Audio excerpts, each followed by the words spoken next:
called a panel workshop. And the reason for making it a panel workshop is so that there'll be a lot more interaction. We don't want you all to just be sat there, just listening to us, dump things on you. And the topic is very interesting. It says unleashing entrepreneurial potential for sustainable economic development in Africa. So throughout yesterday and today, we've been listening to the likes of Honorable Raila Odinga, Governor Godswill Obaseki, and all the other distinguished guests, talk to us about the idea of actually unleashing Africa to the world. Parts of that involves, obviously, economic advancement. And that economic advancement can actually not happen if we don't have people in this room that are thinking about that problem. I will first of all start by inviting the people that are going to be talking about this topic with us today. So first of all, we have Femi Aluko. Femi, please, can you come up? Femi looks very young, but he has so much responsibility on him. So he runs one of the biggest startups in Nigeria. Recently closed, was it 2.5 million in funding out of Nigeria. And he's the only sort of reported logistics company that is now reporting positive earnings, so reporting profits, according to Y Combinator. So this guy is actually a whiz kid and is going to help us unpack a lot of the problems that we have. The next person I want to call up is Courage. Courage, please. Okay, he's getting mic'd. Nice, thank you. So Courage works with Steward Bank, which is owned by Econet Wireless. And I think what I want to do now is to just give them 2 minutes each to actually introduce themselves properly, because I don't want to take away the shine from everything that they have achieved. So Femi, please take on the mic, please, and tell us more about you. Hi. Hi. Yeah. My name is Femi. I'm the CEO, co-founder of Chowdeck. Chowdeck is an on-demand delivery system for Nigeria. We basically connect restaurants to businesses. Recently, we also deliver food from restaurants, also from supermarkets, from pharmacies, and even packages recently. Chowdeck is 2 years old. We started Chowdeck fully in January of 2022. And in the last 2 years, we've grown from delivering 45 meals a day to almost 20,000 deliveries every day. I'm an alumni of Y Combinator. Before Chowdeck, I used to be a former principal engineer at Paystack. I'm sure most of you know Paystack. Paystack got acquired by Stripe for over $200 million. I was the first engineer at Paystack, and I built a lot of the core payment infrastructure at Paystack that eventually made Paystack really attractive to get acquired by Stripe. Before Paystack, I finished from one of Nigeria's topmost universities, Obafemi Awolowo University. I finished as the best in my class. I studied electronic and electrical engineering, so I have a full engineering background. Chowdeck is my first experience as a CEO, but again, I think we appear to be doing much better than the average first-time founder. Yeah. Just to interject by saying I'm an electrical engineer myself, so fellow engineer, thank you for coming. Okay, Courage. Thank you. I'm not an engineer, but as mentioned, I'm Courage. I'm the CEO of Steward Bank, which is a digital bank in Zimbabwe, and which is also part of the Econet group. Just from a background perspective, before I was CEO of Steward Bank, I used to work for an asset management company, and we were involved in various facets from a fund management perspective. But one of the key areas which also dovetails to what we do at Steward Bank at the moment was around impact investments, which were very intentional in terms of supporting the youth, supporting women, and ensuring that we can grow investment funds to be able to impact the community. But as Steward Bank, our main mandate is to digitally connect Zimbabwe and beyond Zimbabwe as well. We have been drivers of financial inclusion, ensuring that everyone, especially with a mandate and a bias towards the youth as well as women, are financially included and are financially empowered. Riding on the Econet mobile network, which has coverage across Zimbabwe, we then ensure that we also then drive digital account opening for many people that did not have an opportunity before to have access to finance or to be banked. So some of the products and services that we have been offering as well have ensured that loans, digital loans, digital credit is advanced to even the remote areas within the country.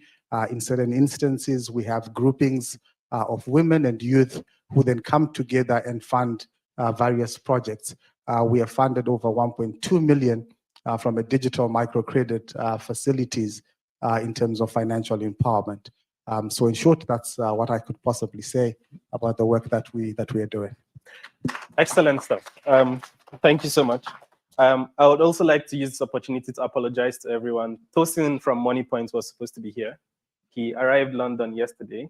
He got a call in the afternoon by the Central Bank of Nigeria saying he was needed in Abuja today for a regulatory meeting. Those who are familiar with Nigeria will know that the CBN has been having issues with regulating fintechs and all of that. So he had to fly back with the first flight this morning, and that's the reason why he's not here with us. So sorry for that. And that's part of the problems we're going to be discussing actually today. So if you want to actually follow up, so we put together a small document to just talk about this thing, and then you can actually have the document with you as you go. So you can please scan this. Gives you access to a PDF document that just sort of summarizes everything in this conversation today. So I'll give, and let me know if you can see the PDF. Okay, good, fantastic. So in just about a month ago, Efosa Ojomo from the Christensen Institute in the US published a report. And in his report, he was looking at this issue of how companies were exiting Africa. So we've seen recently companies like GSK, PG, Sanofi, Nestle, Equinor, and Shell either announce a total exit or a cut down of their operations in the continent. Now, the thing is, this is actually not the first time this kind of thing is happening.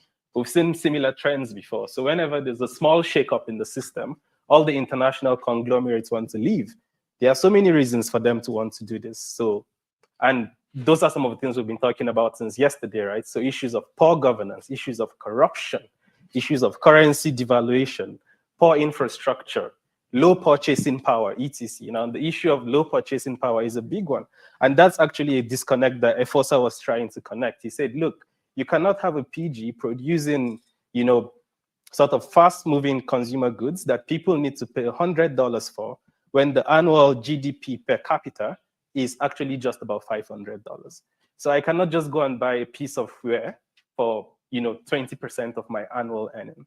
And what he was arguing in his report was that all of these companies, because of the level of range and influence they have got to put together sort of really innovative solutions that don't only extract resources from the people, but also create innovation to build wealth. So it's as the wealth is being built that people can then have the money to be able to purchase all of those kinds of services. And you cannot do these things over a year or two. And that was the argument that Efosa was trying to make. And actually that report, single-handedly informed this panel. And it's the reason why we have Femi here, we have Courage here to see, okay, how do we bring together these ideas that are actually boosting people's earnings and then putting together the things that connect all the dots.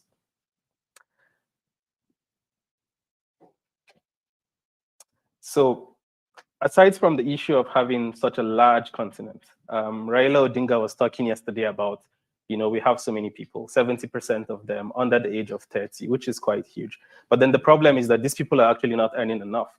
If we continue at this pace, there's going to be a lot of unrest. Yesterday, we were talking about the Horn of Africa. There are a lot of political issues, but part of it is also economic. If people actually have money, and that's the reason why sometimes you see that the wealthy people never take up the arms themselves. And because they have so much assets in Dubai, in London, in the US, they're not going to fight you. Because if you kill them, they don't enjoy that money. So they just send thugs out there.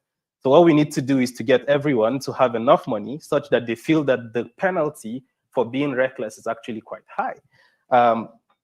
Analysis that was done by Financial Times shows that today, Africa's economy is only 3% of the global economy.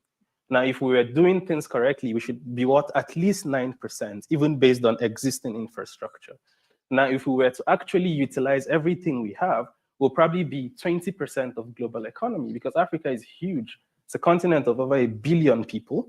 The total world population is just about 7 billion, and we are the most productive sort of population in terms of age, and we can actually use this very powerfully. While there's a problem, there are people who are very, very visionary, like Femi and Courage, that are saying, yes, there's an opportunity in the midst of this chaos, but they're also not finding it very easy, right? Some of them have been trying to create a lot of funding to be able to fund ideas, because they have identified the fact that the problem is not a lack of ideas, but the fact that the ideas don't meet policy and funding. Courage just mentioned about how they've been trying to do an all-inclusive financing sort of framework, but that is actually not enough. Femi closed the $2.5 million in funding recently, but the total numbers of the entire space actually show us something a bit different. So in 2022, Africa closed over 6 billion in VC funding. Then in 2023, the number dipped to under 3.5 billion. That's a huge difference for a year. Now, many other places will probably be seeing positive changes, but then we are seeing negative change. Why is that happening? Our population is increasing, but then funding coming to our continent is decreasing. And there are other problems. Given that we've now been able to highlight some of these challenges, and they will help us understand the opportunities, and you will also do, I think the key thing here is for us to understand what are the successes that we've achieved over the years, what are the challenges, and how do we possibly address them? I don't want us to just be thinking about the problems, but what are the things that we can do individually? And as we leave this place today, let's see if we can get from them maybe one of two things. One is, what is it that we can do ourselves? Two, what are the things that we cannot do ourselves? And then three, what are the things we can encourage other people to do? So maybe there are things that you can do or that you can't do, but people around you can actually get them done. And that's what's going to lead me to the first thing that I wanted to find out from everyone. What do you think, based on your vast experience on the continent, is actually the next big thing? And you can categorize that in terms of the next 5 years or the next 10 years or the next 20 years. And this is because recently there's been ChatGPT that has basically obliterated the space. Everyone is talking about this AI thing and how AI is going to make all of us jobless and all of that. But then I think there are people who are also thinking that this is a huge opportunity. So you have seen this. I'm sure you're probably trying to integrate this into some of your products. So based on what you see, what is it that actually makes the big difference? And some of the things that we tried to think of initially were things like AI, infrastructure, finance, health, education, manufacturing, and logistics. Femi. Yeah, thanks. I think that's a very good question to ask, because recently, I think I'll start by saying that the first 4 months of this year, we actually baked AI into our product for the first time, and we're supposed to use AI to solve a customer support problem, where instead of having multiple customer support representatives respond to customers, we just have AI chatbots that did respond to customers. We released it in January. It went fine for a while, and then we started realizing that there were a couple of more fundamental issues that AI had for us at Chowdeck, and I'll explain. I think when AI was designed, or even the models that are currently being trained, I'm sure you must have seen the PG's rant on Twitter around how dev is an AI generated word. Yeah, so we realized very quickly that we don't think that we are very ripe right now to launch a full-blown AI solution for our customers, because again, and it got so bad to a point that customers would now a customer actually wrote an article how to bypass Chowdeck's AI bots, and I think that was just the hitting in on the coffin for me, that why would we build something that's supposed to help with customers? And it was just because again it appeared too robotic. It's still in the early days of trying to solve problems. It did solve problems, but it would the bet or the initial gamble was I was going to reduce the amount of time it takes to solve problems, but we just found out that we were not just right. It kept running into this repetitive loop of talking to customers and all, so we had to roll it back. To the question around what I think the big bet, I still think is AI. I just think that someone needs to I think how the world sees AI is probably different from how Africa is going to apply AI. We still have a lot of fundamental problems right now in Africa, Nigeria, where I come from, we still struggle with electricity. We still struggle with like even some places struggle with clean water. There's still heavy traffic jam. Like transport is still a problem. I think that like AI would help with data. Yeah, data is still a problem. Yeah, so I think that like AI will probably help like improve the speed of development of these things. But I don't see like for the next 5-10 years for Africa, for example, I don't see Africa as a continent or the big solutions coming out of Africa being like the next ChatGPT or something. It's just going to be like, how do we apply AI to our own current problems? How do we improve the standard of operations for a lot of things we're currently do today? Africa is still in the building phase. Like, it's where like Latam or India was like 10 or even 15 years ago. We are still trying to like catch up with a lot of things, even like food delivery, which I'm currently doing, for example. I'm fortunate to have investors. I don't know if you know Rappi, but Rappi is like one of the biggest like food delivery companies in Latam. And when I talk to him, like what I hear constantly is that like when he started in Latam too, because I always worry that like, there are a lot of places in the world that are doing a lot more deliveries than Nigeria. And I'll just give context. In the United States, like, of course, US is very big, but I'm sure we know DoorDash or we know Uber Eats. Like, between two of them, they do around 9 million deliveries every day. 9 million deliveries every day. In India, there's a company called Swiggy. I don't know if you know Swiggy. Swiggy and Zomato, between the two of them, they do 3.5 million deliveries every day. China, of course, China is very, very big. Of course, there's Meituan in China doing 16 million deliveries every day. And then when you bring it back to Africa, no one is even doing 100,000 deliveries every day in Africa. But it's not as if we don't, like you said earlier, like we have the people, like food delivery, I think it's a necessity. It's something that like everyone needs to, at some point you have to order food. And I was, when I think about my market, like how big the market is today, there's restaurants that also that are not even yet online, and that's how we even came in the early days. We had a lot of restaurants that people had not even imagined that were going to come online at some point. So we are still very early in Africa. I think that like the next big things would be like thinking of solutions, thinking of infrastructure-led solutions that are powered by AI. That's my thought here. Courage, do you want to go? Yes, I think I can add on to that as well, and maybe also give a bit of context. If you look at maybe 25, 15 years ago, for instance, with the introduction of mobile telephony, and when it started, many people had not had access to a phone within Africa. But in other parts of the world, there had been, so much advancement within that particular space. But the impact that it has had, has been significant in terms of impacting how we do business and how we integrate. And one of the biggest solutions that came through from mobile phones was mobile money. And the way mobile money has become so, impactful and so big within Africa, but hasn't been replicated as much in the other parts of the world, speaks to how, I think as Femi was saying, there are specific, solutions and specific impact that certain technologies will have in Africa, but which possibly might be slightly different in terms of how they are adopted within the world over. So yes, I do believe that AI will have a significant impact. I do believe, I think when we started, I think in terms of the impact on technology, one of the key areas that was impacted some years back was banking. We've then have seen significant impact in education. But one of the things, for instance, that we need to look at, and I like that Femi was talking about, food delivery, is that if we look at Africa, 35% of the GDP contribution for Africa comes from agriculture. And what we need at the moment is certain specific solutions that also speak to how we can impact a significant industry like agriculture. So if you look at the moment, we've got solutions that are happening in Togo, that are happening in Zimbabwe, where tractors, for instance, are on a platform almost like your Uber or like your Bolt, where farmers are able to almost hire a tractor to be able to come and plow for them without having to own the tractor or without having to invest a lot of money to own the tractor. So what AI will be able to do, and other technological advancements, is it will be able for us to I think, streamline and integrate some of those solutions into what we are doing as Africans to be able to impact the economy.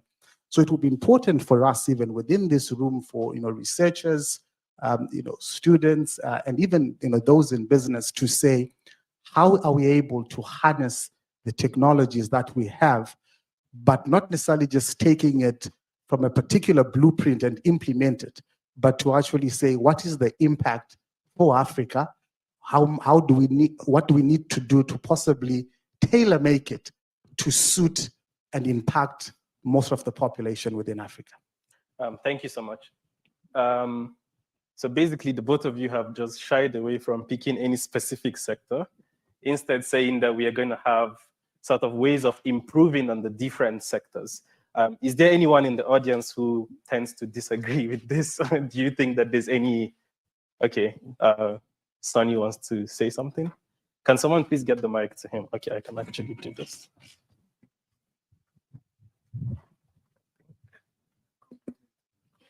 I'm sorry. Good afternoon, everybody.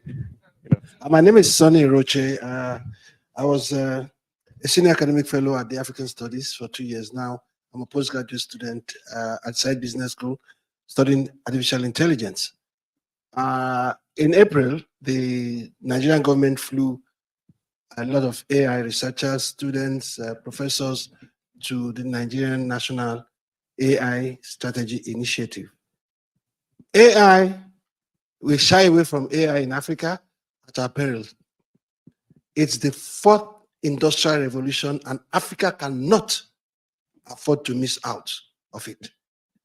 Most of the top companies in the world that have done trillion-dollar capital and turnover are all high-tech and AI companies. Nvidia, Meta, Google, and the rest of them. So, and in our class of postgraduates, we are about 71 of us, only 3 Africans. 1, Nigerian. 2, a South African. And the 3rd, a Ghanaian. And I call myself an AI evangelist. Talking to young Africans, I want you all to look at that space and look at it seriously for your individual countries and for the continent. So, Femi, I agree with you that we have infrastructural challenges all over Africa, but all the banks in Africa have 24/7 power. So you're looking at AI for fintech, you're looking at AI for medtech, you're looking at AI for agri-tech. I was in the power sector as an executive director in the Nigeria power sector, and there are things you can do, mini-grid, to power your AI and to deploy AI for our companies to be what we call AI ready. So please, I'm appealing to all of you to take it very, very seriously. There are so many courses online, wherever you can get AI, just study AI. Thank you very much. Thank you so much. Okay, can you please in 30 seconds or less? First of all, thank you for the great panel discussion. My question is, like, if you choose one of these, my opinion is AI can go with everything. As now, if you see in every even the pitch that that the students were doing yesterday was about, okay, what was AI? Like, is there AI in everything? So what do you guys think if we include AI and focus on AI, but how to improve health, education, finance, everything? What do you think? Yeah. Sorry, before you respond, we are coming back to that aspect later on how to improve everything. But now we're just trying to explore what the next big opportunity is, of which I think it looks like we all agree that it's a mix of everything, although supported or aided by advanced technology. Now, the issue now is we have seen that there are opportunities in a lot of sectors, but then what is the reason that might actually, stymie the actualization of some of these opportunities, right? So in the backdrop, I tried to carefully select pictures of a lot of the currencies in Africa. This year, if everyone is, following the news, you see that there's a lot of currency crisis happening. Nigeria's currency, best performing currency in a month, was performing the next month. A similar thing happening in Zambia, a similar thing happening in Ghana. You know, and the problem with this is, so there's an energy company in Nigeria that I work very closely with. They last year closed $1 million sort of funding with a US-based funder, but this year they can't sign that deal anymore. The reason is because if they deploy that fund in Nigeria now, the model has completely changed. So all of that is completely gone. And that's just one case. I know of several other companies that this kind of thing has actually happened to. So I guess my question is, this as a problem, what are the other problems that you can see? And also just in addition to this particular problem of currency crisis, and how does it affect the business that you're currently doing today? Okay, let me take that first. So currency issues, and like you rightfully say, have been challenging for Africa. But maybe before we actually talk about currency, because currency is not in isolation, the issue also comes through to conversations around governance. So what we need to be able to do is to say, how do we fix or how do we improve on governance within Africa? To be able to do that as well is to say, how do we influence policy? For instance, and I think from conversations that have been happening here, that has been one of the calls to action in terms of saying how many, and we talk about the youth dividend, but saying how many of us are able to actually influence policy within our respective countries. And I believe once we are able to do that, we should then be able to use all this knowledge and skills that we have to improve and impact issues around currency and currency volatility. I won't necessarily go into how we can deal with currency, because I think this is a subject that has been spoken about at most. Yes, we probably in some countries have an appetite for printing money and so forth, so it possibly then impacts currency issues. But the impact on business, the impact on entrepreneurship is very significant. One of the things you will find that because of the currency gaps, we are possibly not as competitive as individual countries. Just production, for instance, to be able to compete on the global stage becomes difficult because the costs are difficult to manage, because you're now having to deal with various dynamics around currency, around pricing. You probably throw in inflation into that particular equation, which means at times businesses are doing a lot of forward pricing just to ensure that they don't actually lose the money that that they have. So I think once we are intentional about how we get involved into the discourse around governance, how we get involved into the discourse around policy, then we should then be able to see specific changes coming through from a currency perspective, and how they can then assist us to be more competitive. I've witnessed in various African countries, for instance, how various businesses would prefer to import as opposed to buy locally produced products, simply because it's much cheaper, for instance, to sell a product that is coming through from China, or that is coming through from Hong Kong, or that is coming through from elsewhere, as opposed to something that is locally produced, but with the raw materials that are producing that particular item being locally found in our African countries. So it speaks to fundamental issues that we need to be able to address. So it's not a one sector approach in terms of how to be responsive to it. It's more collective in terms of what we need to do and make sure that we become more competitive. I think at the last Africa CEO engagement, some of these challenges around how we get by in Africa, how we do business together. I know the Africa Free Continental Trade Forum is trying to deal with that. So there's a lot that we need to do to be able to collectively address some of these issues. Yeah, thank you. I think I agree with all of what Courage said. And I think just in terms of our own current reality in Nigeria, Yep. I think what we have also seen, because it's been really, if you're following it, like it's just up, down, up, down. This month you're celebrating, next month you're like, oh God, what am I going to say? So I think how we've chosen to approach the problem, we as Childec basically, is just thinking about like our business holistically. I mean, we're initially lucky with the entire currency devaluation because we run a marketplace. And then what happens is that like when currency depreciates, like prices of things like probably increase more than it should.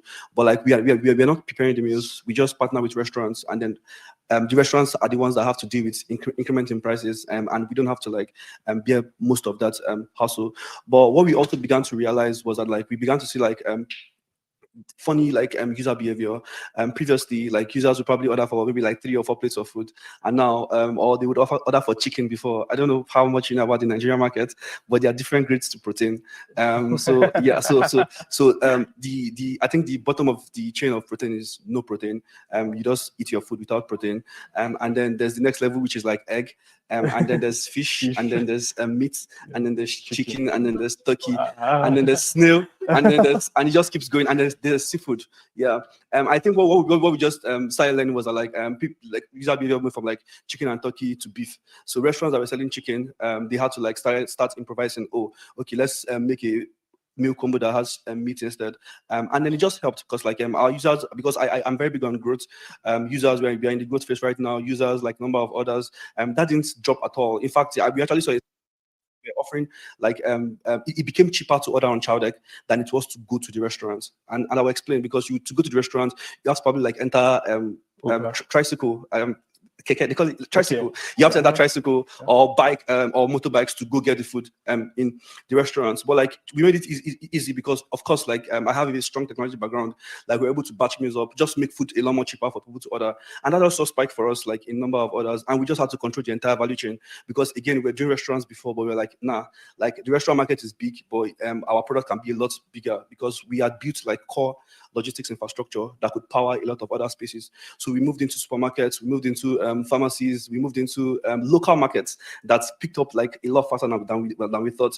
Because again, it now became a thing of like people come to Childec to check, oh, how much does this thing actually cost? And you just make an informed decision. Because like if tomatoes were like maybe like 100 naira before, and then the price has increased to like 250 or 300, like you probably don't need to go to the market because you can't afford to buy like the things you needed to buy. So people just order online, and it just saw spike in user growth for us. So I think for us, like how do I phrase it now? We are growing fast to beat the currency devaluation.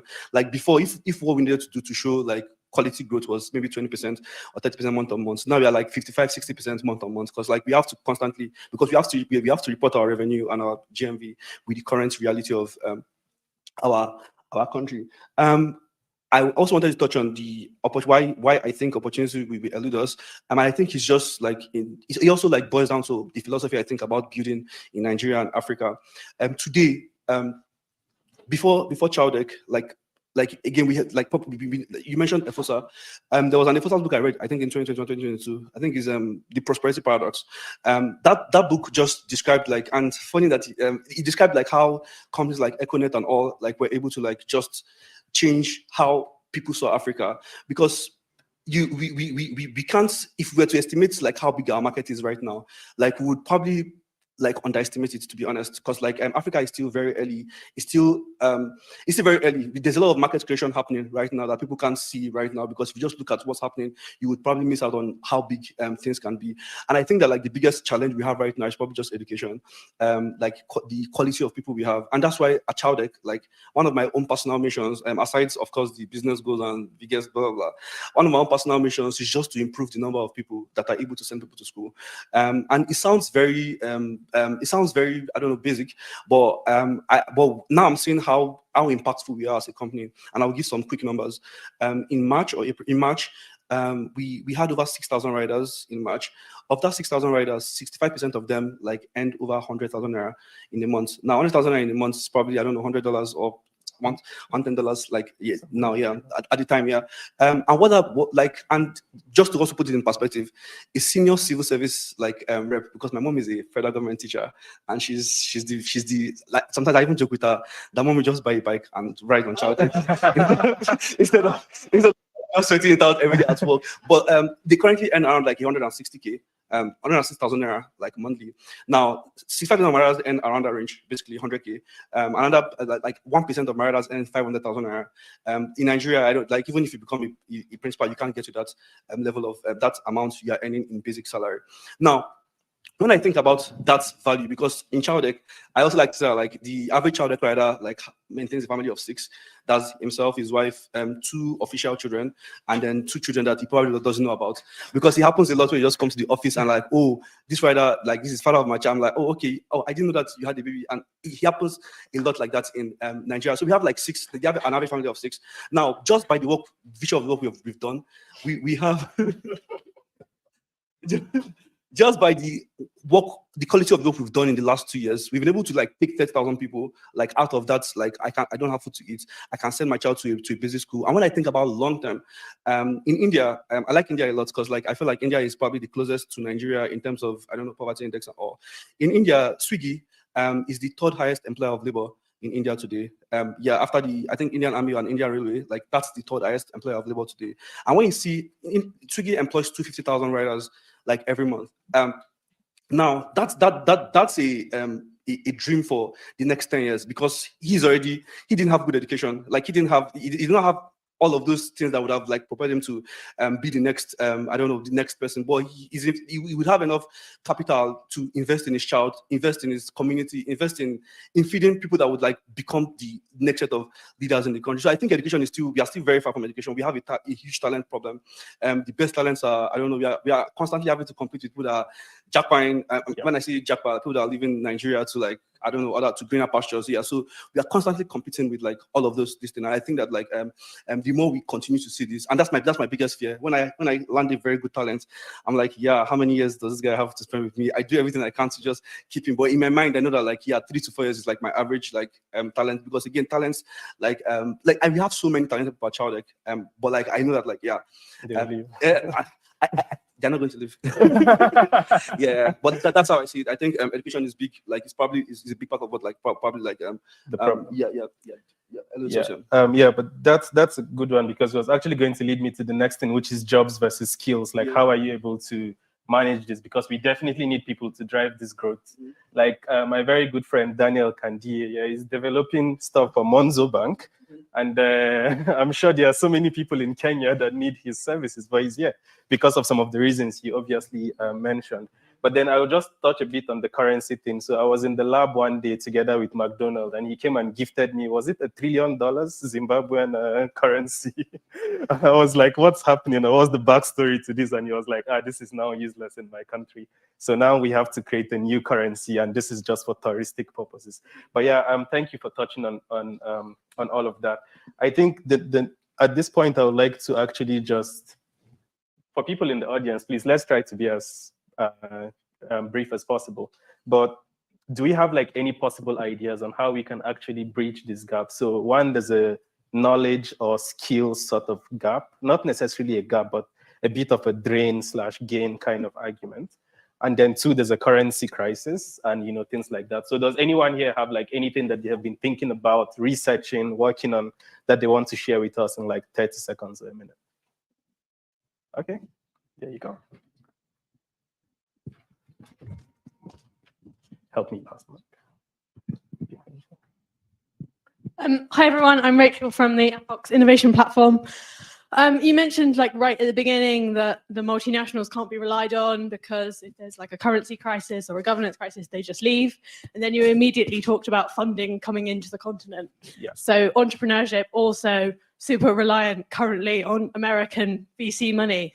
And to me, it seems like that's just going to have the same problem, right? As soon as there's a currency crisis or a governance crisis, the Americans pull out, they run away, then you can't fund anything. So seems to me that African entrepreneurship needs to be funded by African money. And like, what can we do to mobilize that? Very interesting. Can we please give a clap?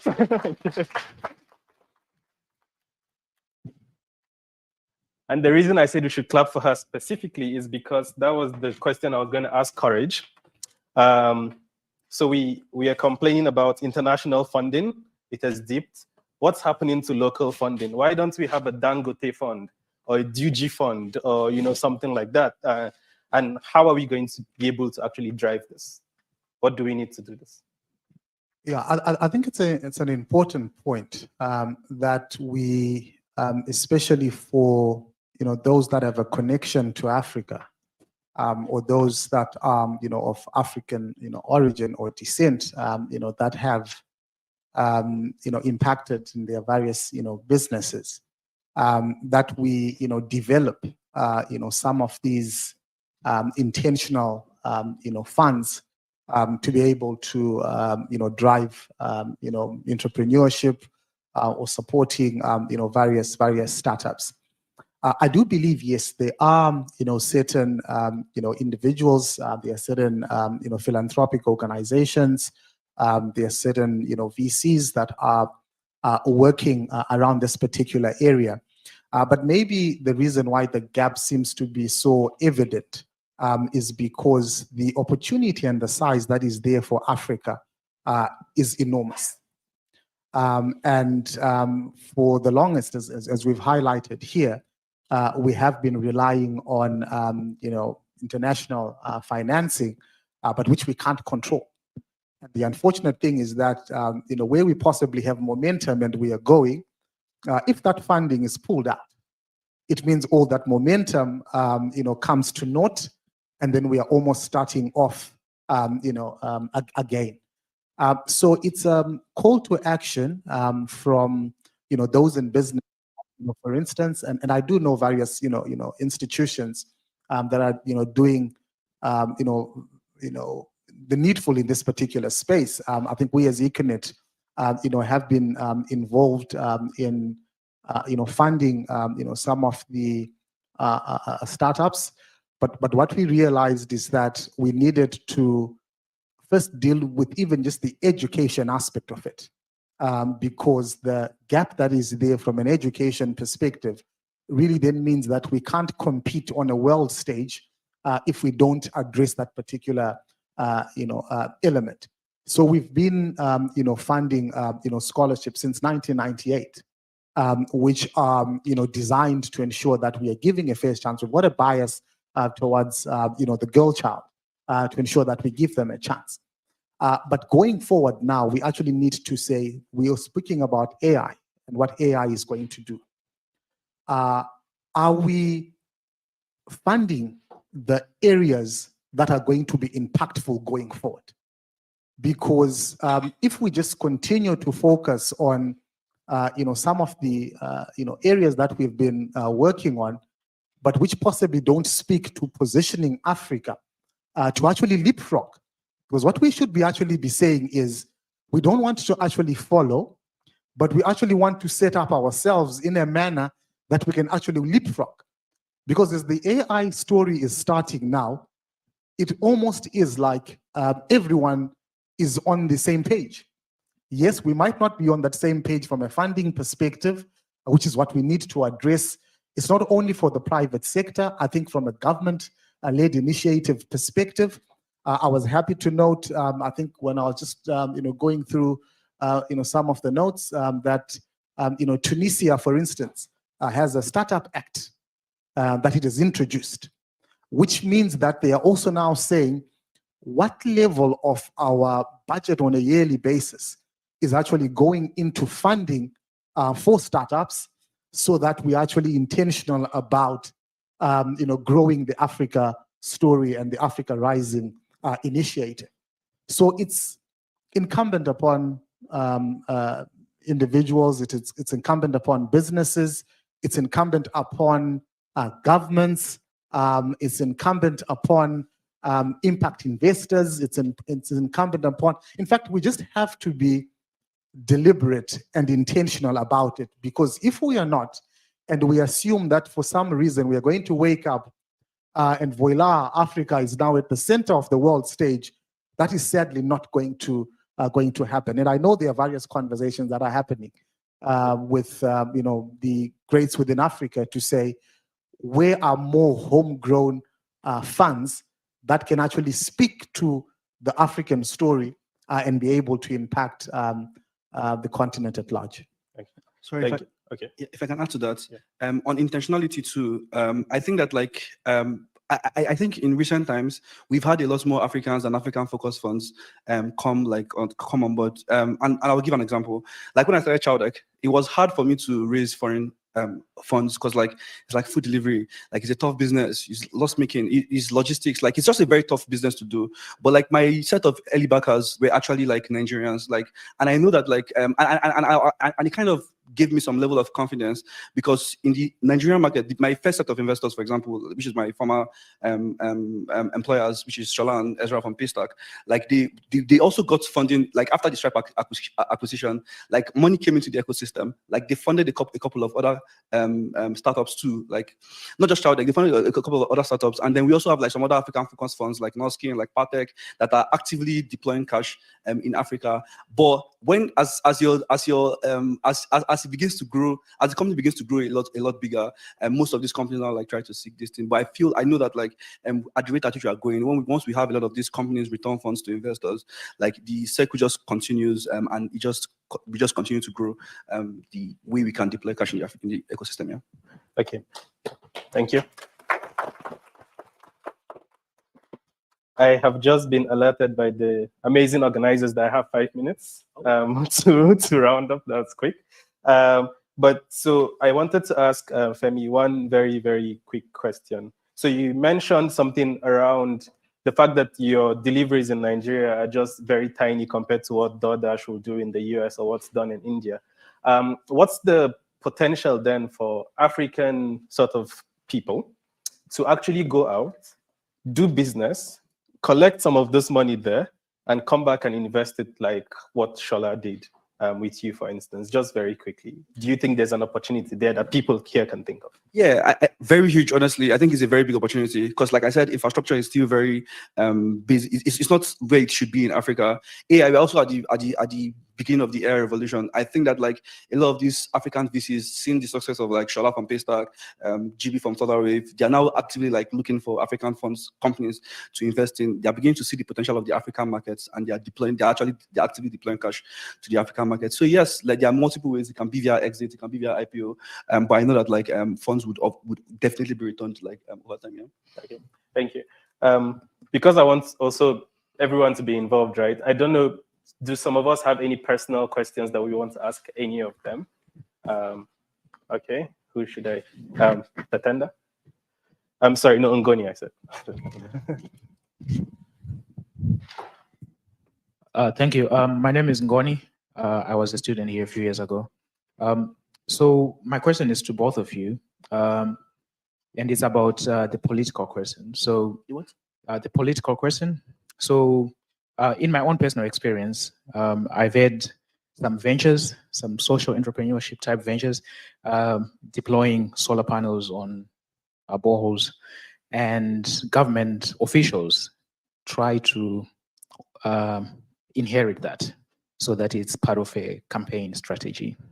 So my question to you is, in funding entrepreneurs or running your entrepreneurial ventures, how do you deal with political players who want to co-opt your efforts so that they are aligned with a particular party or agenda? Thank you. That's a very good question. Please, in just 30 seconds. Okay. Yeah. Look, it's a real challenge. That is found, I think, in many African countries. And the unfortunate thing is that with those pressures, either you maybe are forced to align or you're forced to shut down your business. The unfortunate thing, and maybe the advice that I would give, is that even as you do your risk assessment from an opportunities perspective, I do believe that there are various areas that you can also assess, which maybe have limited political risk, because what you actually want to do is to say, what is the most effective way of setting up my particular venture up to a point that the impact thereof, no one can actually try and stop it without the community being your advocates. and actually saying, no, we will not, allow this to happen.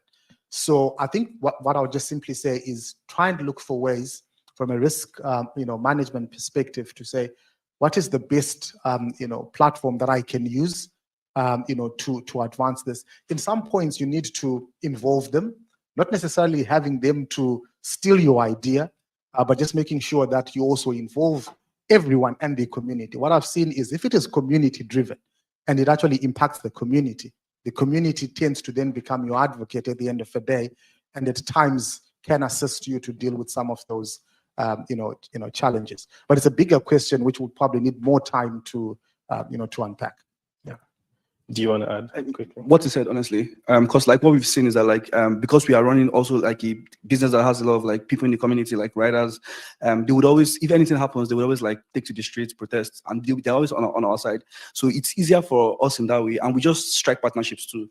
As funny as it sounds, like in Nigeria, we have like a, how do I describe it now? We have like we have like touts or like people that like would always want to extort people from time to time. And then we just partner with the touts, like, oh, Baba, you're my guy. Like, you can't be doing this every time. Okay, let's discuss how much do you want to, do you want us to pay you per coming to your area? Because again, these people were in the community before, and they know a lot of these things before. And then we just like, we for me, I prefer a formalized, let's just have a proper conversation on this thing, rather than like just like going through the back or trying to like this thing. And I've also learned like over time too, that like we document a lot of these things. Like we have partnerships with I don't know, like we have partnerships with thugs, like because our business is like heavily logistics driven. Like it's the thug that will probably save you in the night when the guy has an accident and nobody can even see around and do all of those things. So like as much as that there are downsides to it, there are also like positive sides to it. So for me, partnerships is always the way. And then once you have partnerships and even the people that you're building it for, which is in our case is the riders, they see this thing,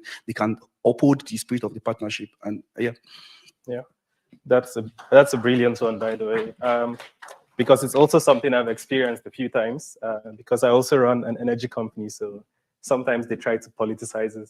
Energy is political too. But does any other person have any equally brilliant or more brilliant question? Daniel.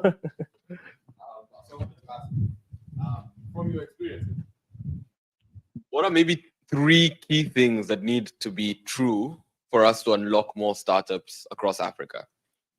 Just seeing that as an opportunity for people to grow their skills. There are a lot of people who graduate and have no jobs back home. So, but startups are a key for that. In terms of bringing in foreign direct investment, startups are a key to that. And in terms of growing the economy, startups are a key to that. How can we ensure that there are more startups that are being produced that are coming up?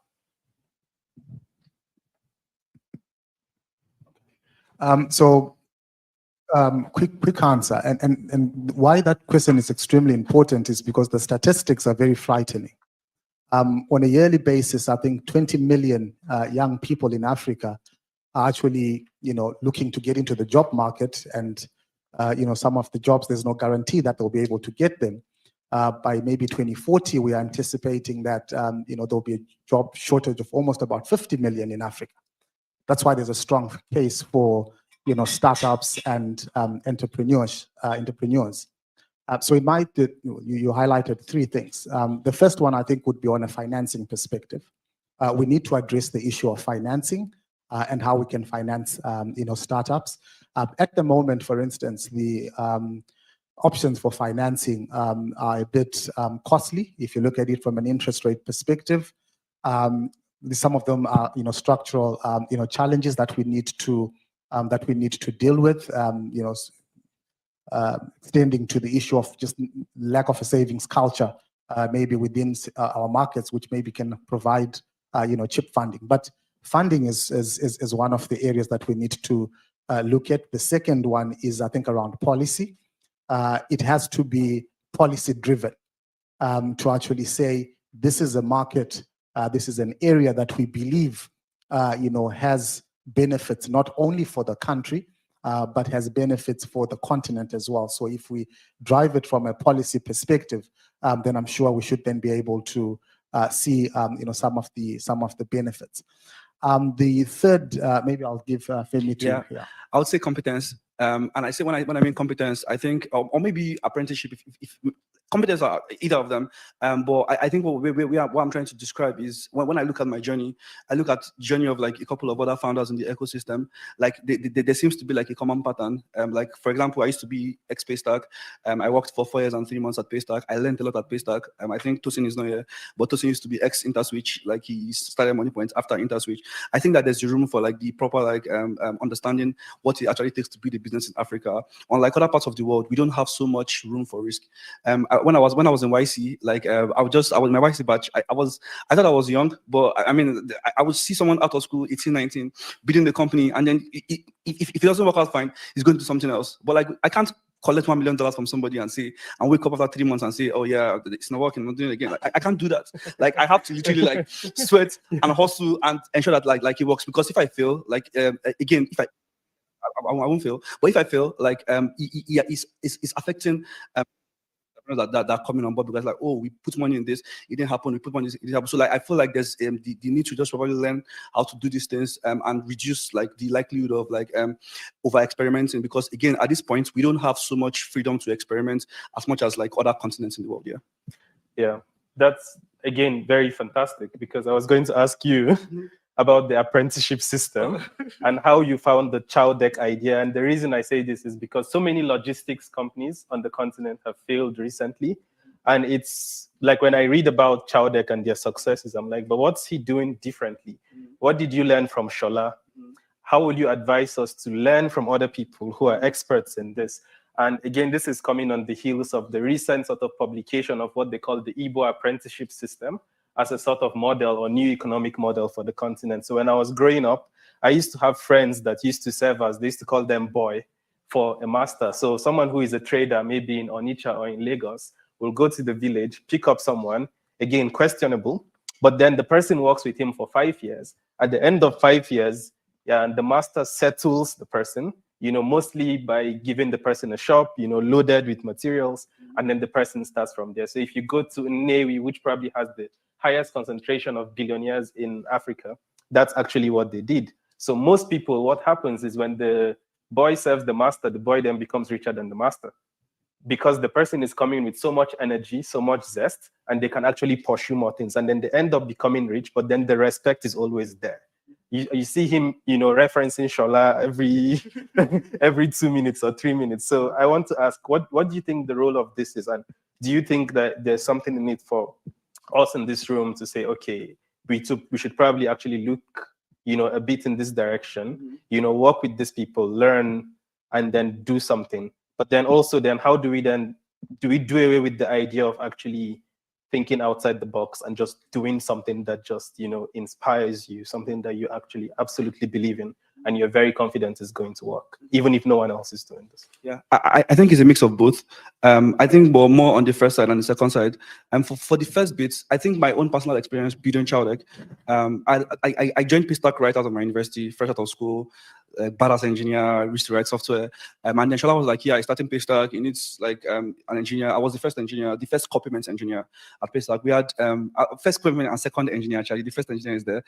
So I was the first complement engineer at Paystack. And then I worked closely with Shola. It's like, and that meant that like I had to do a lot of like go to meetings, meet with Visa, with MasterCard, a lot of partnerships. And then just watching how Paystack evolved from that very small company to a very big company just opened my eyes to know that like this thing is very possible to build locally. And then when Paystack got acquired by Stripe, like I was supposed to travel to Dubai to go hire more engineers, because we had gotten to that point where we needed a lot more talents. We had run out of local talents. I won't say that outside. We had run out of local talents, and we needed to go outside to get more foreign talents. And then the night before I was supposed to travel, because you have to do a COVID test. That was the peak of the pandemic. I got tested for COVID, and I couldn't travel. And I was trying to order for food, like because my test result came out on 31st of December, 8:57 p.m. After I had processed my emotion, I like, shit, my first time out of Africa, I'm having COVID. What am I going to do? I tried to order food, and everybody was closed. I'm like, what? Why is everyone closed by this time? Food is a very important necessity. And then previously, I would order in charge. I'll order like then from the previous services. I'll order and then it should take like 2 hours, 3 hours. And I just thought that like that was the norm. That was how like food should get delivered to you.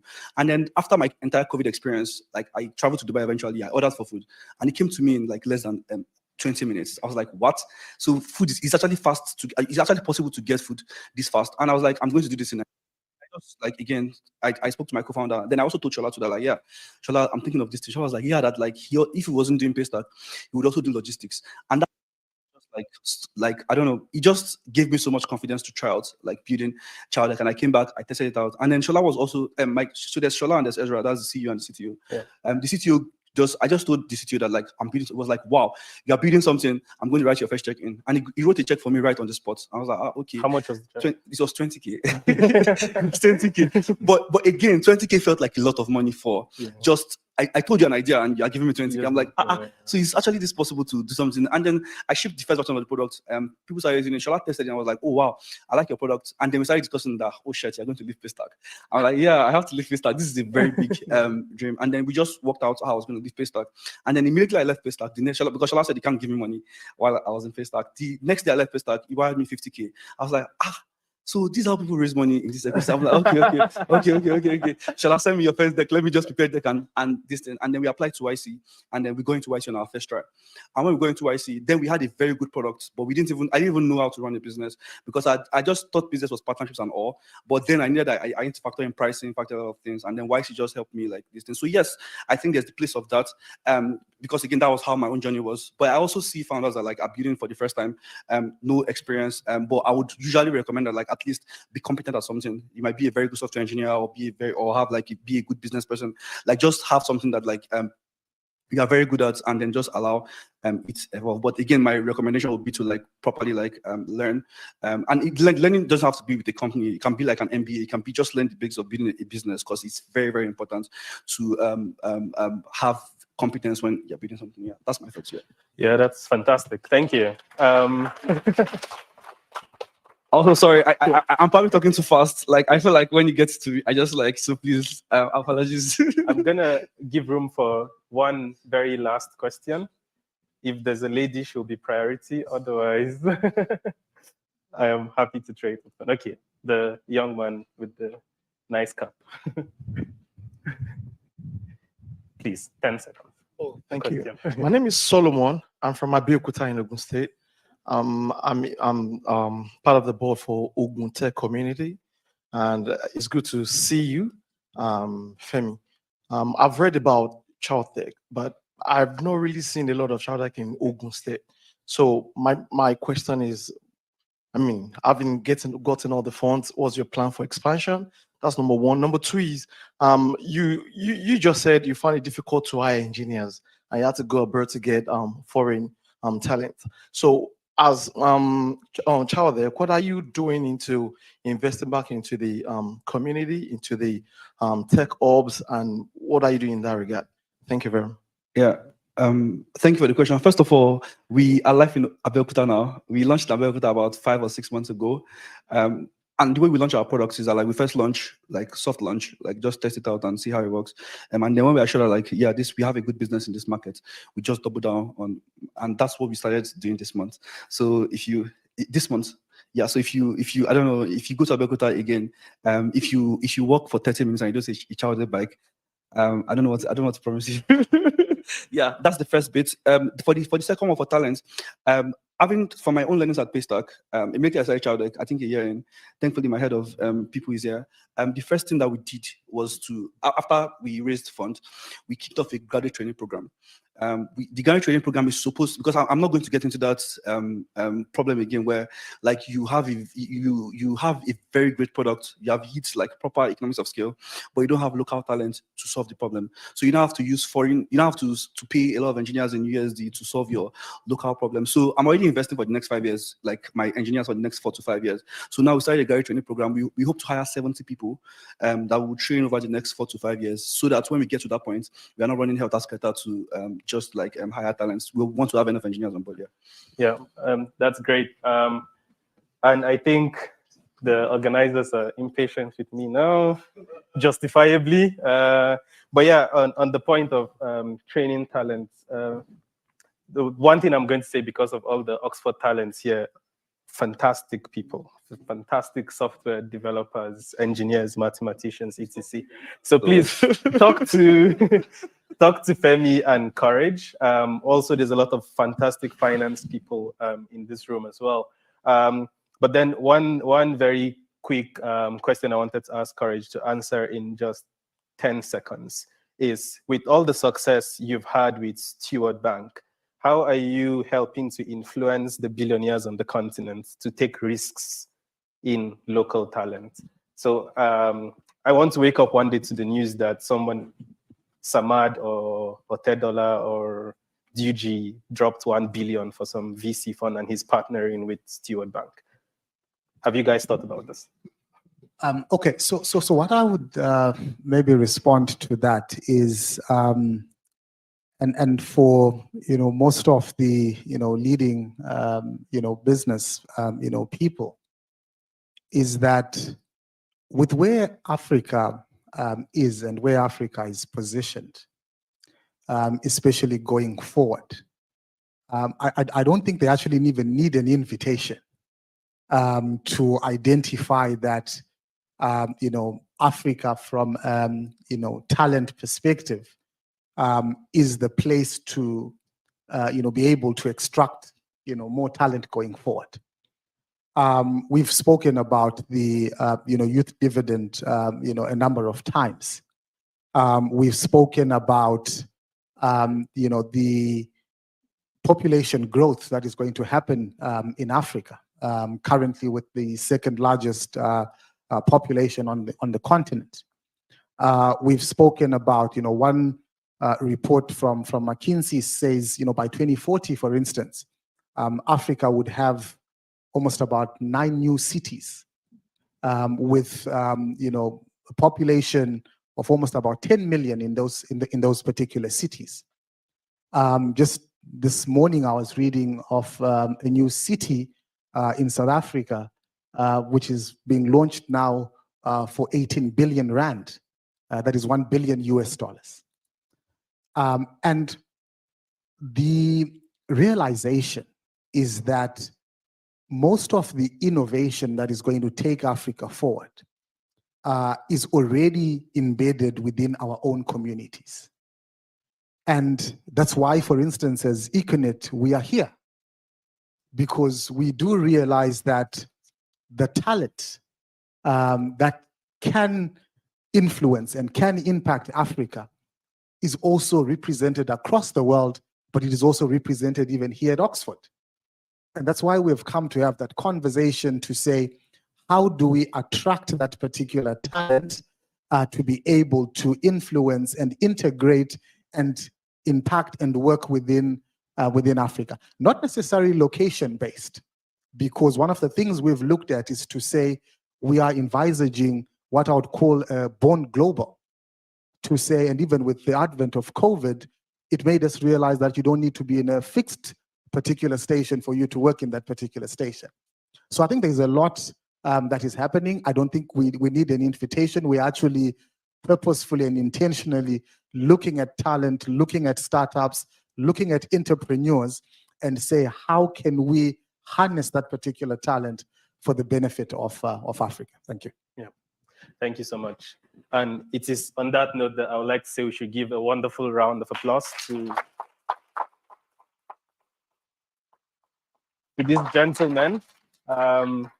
They have shared a lot of insights, including how COVID made someone start a business, which I found particularly profound. And I think, it's said that you go to the worship center praying, you don't go there to pray. So please, let's continue these conversations with them. Continue these things, build partnerships, build trusts, build relationships, etc.